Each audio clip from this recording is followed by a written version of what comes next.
Once upon a time, there was a very clever fox who loved to play tricks on the other animals in the forest. He was known for his wit and constant jokes, always looking for an opportunity to amuse himself at the expense of others. One day, the fox decided it would be fun to invite his friend the stork to dinner, with the intention of playing a little prank on her. Although they were friends, the fox couldn't resist the temptation to cause some mischief. "My dear stork," said the fox in his most friendly tone, "I've been thinking about how much I enjoy your company. Why don't you come over to my house tomorrow for dinner?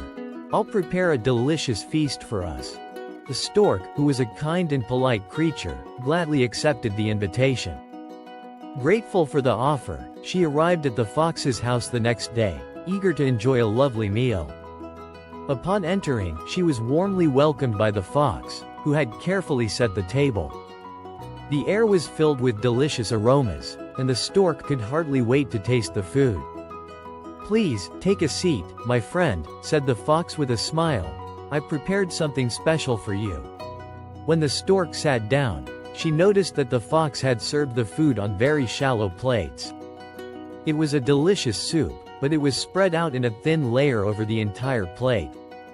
The fox, with his short snout, had no trouble licking up the soup and enjoying his meal.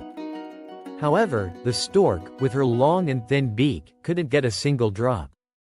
She tried to dip her beak into the plate, but only managed to tap the bottom without being able to gather any of the soup. The fox, pretending not to notice the problem, eagerly licked his plate clean and said, "Isn't this soup delicious, my dear stork? Don't you agree?" The stork, though annoyed, remained calm and didn't want to cause a scene.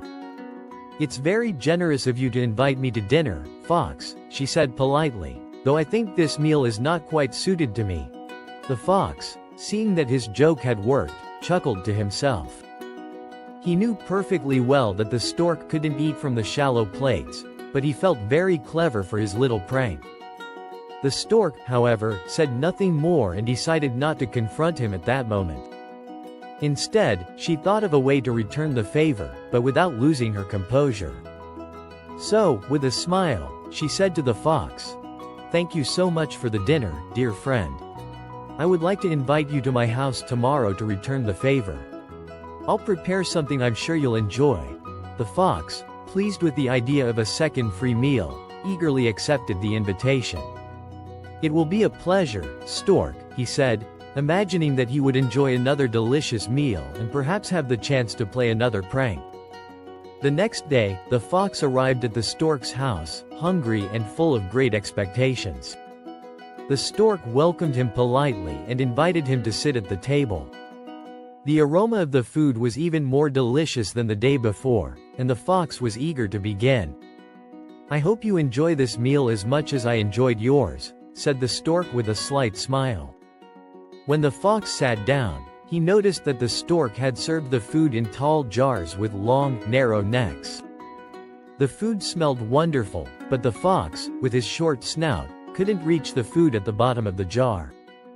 Meanwhile, the stork, with her long beak, ate with ease, dipping her head into the jar and enjoying every bite. "Are you enjoying the meal, friend fox?" asked the stork with an innocent look, echoing the same words the fox had said the previous evening. The fox, embarrassed and realizing that his prank had been returned, tried to insert his snout into the jar without success. After several failed attempts, he realized he wouldn't be able to eat a single bite. "It's delicious, stork," said the fox with an awkward smile, "though I think this meal is not quite suited to me." The stork, seeing the frustration on the fox's face, smiled kindly but firmly. "My dear fox," she said, "it's easy to joke with others, but we must remember that what we do may come back to us in one way or another." The fox, understanding the lesson, apologized to the stork for his trick the day before and promised never to mock his friends in such a way again. Treat others as you would like to be treated. This fable teaches us that playing tricks or deceiving others, even if it seems harmless, can come back to us. It's important to be considerate and respectful in our actions, as what we do to others may return to us unexpectedly.